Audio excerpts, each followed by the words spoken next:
กับเขาอีหลีบ่นาทั้งที่ร่วมทางกับอายมาไกลแม่นบ่น้องลาคิดดีแล้วที่คนไทยสิไปอยู่ไปกินจังได้มั่นใจหักไม่แล้วบ่น้องเพิ่งเจอกับเขาบ่โดนปานใดสรุปหัวใจเร็วเกินไปบ่ยานเจ้าไปเจ็บเสียดายหักที่ร่วมก่ออายเลยอยากสิขอให้น้องทบทวนดูใหม่หักเขาซะซาจักหน่อยได้บ่งามงอนบังเขาให้ดีซะก่อนค่อยตัดสินใจถามใจอีกทีหักเขาอีหลีหรือแค่เผลอใจหักเขาที่ก้าวมาไกลยังเหลือข้างใจเจ้าบ่สิไปกับเขาอายก็บ่ว่า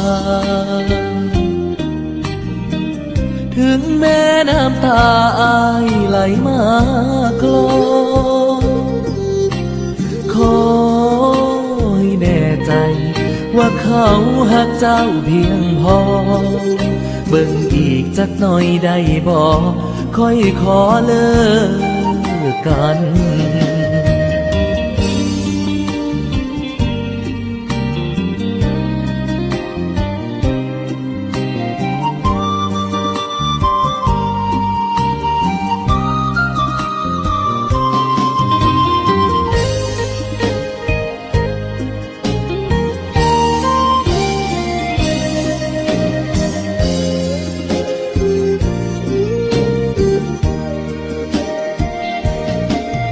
หักเขาซะซาจักหน่อยได้บ่งามงอนบังเขาให้ดีซะก่อนค่อยตัดสินใจถามใจอีกทีหักเขาอีหลีหรือแค่เผลอใจหักเขาที่ก้าวมาไกลยังเหลือข้างใจเจ้าบ่สิไปกับเขาอายก็บ่ว่าถึงแม้น้ำตาอายไหลมากลอขอให้แน่ใจ